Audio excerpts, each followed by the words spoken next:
It is just a huge honor for me today to be podcast interviewing my very good friend, Dr. Tizianocaprara, all the way from Udine, Italy.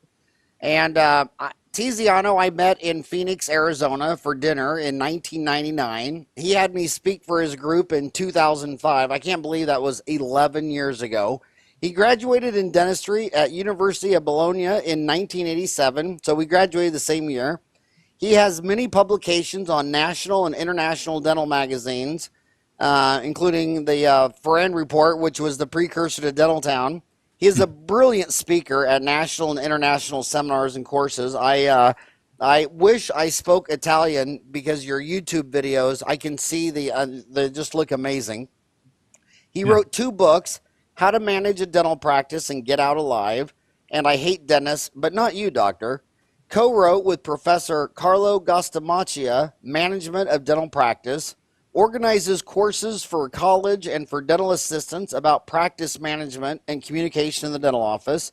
He practices dentistry in his own practice since 1987, which is the year I started mine. We're so much the same.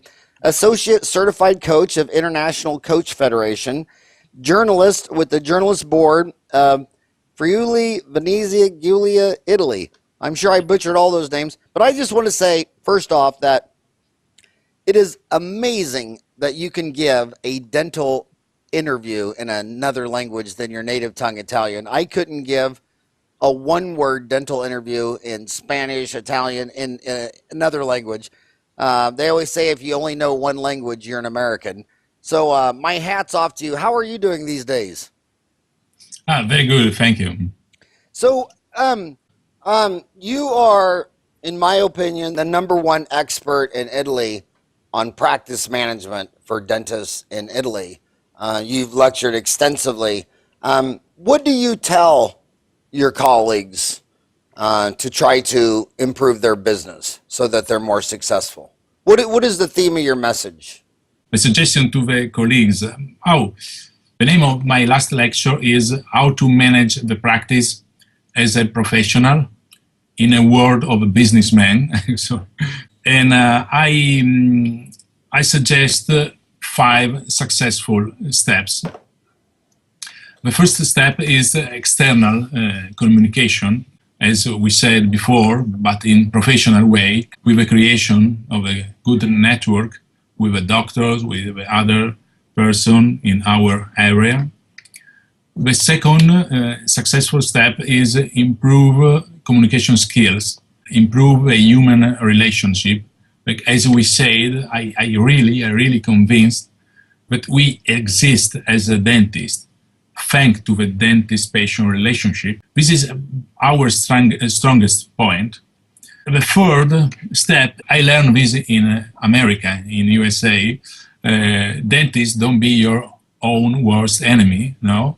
Because sometimes the dentist, also in Italy, it's afraid to promote. It's afraid of promoting the right way its service for the fear of rejection, for the fear of refusal.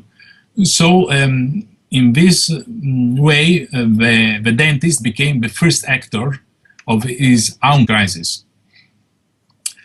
I think we have to learn the right way of to promote, to present our treatment. The fourth step is very, very important now, especially in this period, is the treasury in the garden. The treasury in the garden. With these words, I mean the power of recall, the power of prevention.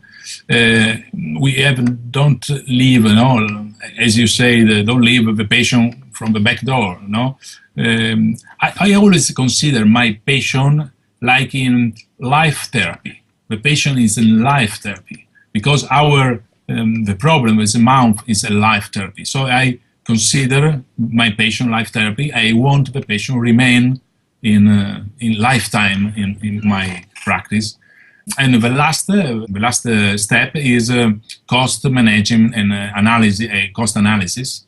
I think also in the future we have to improve to control our cost. I read your book, Howard, and I remember always your father say one high, to the cost, one high to the patient. It's right, it's true, and I like it's a very very important this in our which book of mine are you talking about? Are you talking about the one back in the day, 20 years ago, or the new one? I read the old one, Consumerist Roadmap. Okay, that was the second one. The first one was the business of dentistry. The second one was a consumerist roadmap. The third one was uncomplicate business. Now I'm reading Uncomplicate. It's a very very good book. By the way, if you want to translate that to Italian and sell it to the 50,000 dentists, it's all yours. We can, yes. Yeah, it's all yours. You don't have to give me a penny. Okay. Yeah, so if you want to do it. But yeah, my dad used to always say that keep one eye on the customer and keep one eye on cost. That God gave you a brain, and your brain was to drive down cost so that your customers have the freedom to afford your services. And when you don't drive down cost, people lose their teeth and girls cry and they feel embarrassed and their life is less happy because they couldn't afford our services because they were too expensive. Do you know who you, Tizianocaprara, do you know who you remind me of the most? You're Italian, and you remind me of Marco Polo, another Italian. I mean, Marco Polo traveled further than anyone in that whole time period. And your intellectual curiosity, I mean, you've gone to America, Japan. I mean, you've just traveled the world with your dental intellectual curiosity. And that's why you're a legend in Italy. That's why you're a legend in my mind. I think how many countries have you been to? Hey, many. You've actually, I bet you've traveled 10 times further than Marco Polo. Maybe 100 times further than Marco Polo. And I think I always tell young kids that, going to the university and getting a degree, that's good, but it's really just reading books.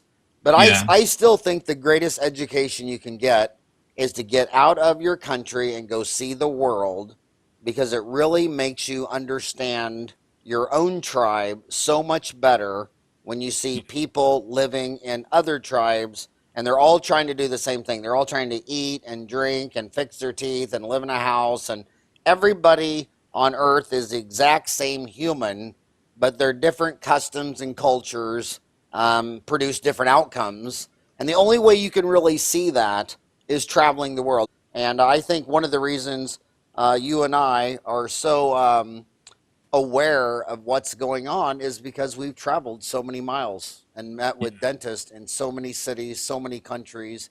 And I want to thank you so much. Ryan, let's call this one Lessons from Italy with Tizianocaprara. Thank you so much for our long friendship. I love you to death. I think you're an amazing man, and I can't wait to see you again in Italy.